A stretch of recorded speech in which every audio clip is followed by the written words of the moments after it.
बाकी सभी रिसर्च की तरह यहाँ पर भी कुछ स्टेप्स हैं जो 1971 में इज़ेक एंड मिशेल ने दिए थे।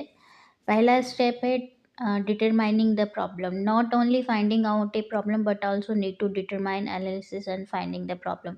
आप जिस टॉपिक पे रिसर्च करना चाहते हैं उस समस्या को न सिर्फ आप निश्चित करेंगे, उसको आप एनालिसिस भी करेंगे और डिफाइन परिभाषित भी करेंगे। Literature review before predict all study related और similar literature and relevant studies may help analysis and prediction and conclusion of the causal relationship between the variable studies। अब क्या है, प्रॉब्लम तो आपने डिटरमाइन कर ली, इसके बाद आप इसी टॉपिक पे पुरानी क्या खोजें हो चुकी है, पुराना साहित्य क्या कहता है, क्या रिलेशनशिप निकलता है, इन सभी चीज़ों का विश्लेषण करेंगे और एक निश्चित रिजल्ट पे पहुंचेंगे कि हाँ, आपके द्वारा चुनी गई प्रॉब्लम में जो राशियां हैं उनके बीच में कोई संबंध है। थर्ड है आपका फॉर्मुलेशन ऑफ हाइपोथेसिस। अब आप एक कल्पना बनाएंगे। List out the assumption basis on the hypothesis and procedure of the research. Research के क्रम के अनुसार आप अपनी हाइपोथेसिस की क्या कल्पनाएं हैं उसका लिस्ट बनाएंगे, एक श्रेणीबद्ध सारणी बनाएंगे। फोर्थ है designing the approach.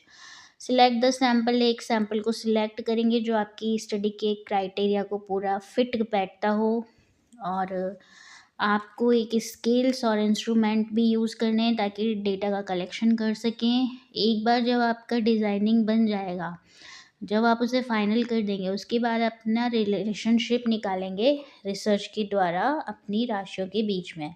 Validity of the research, ये वैलिडिटी आपको इस बात के लिए फाइंडिंग करनी है कि आपकी रिसर्च बिल्कुल वैलिड है, सैद्धांतिक तौर पर की गई है।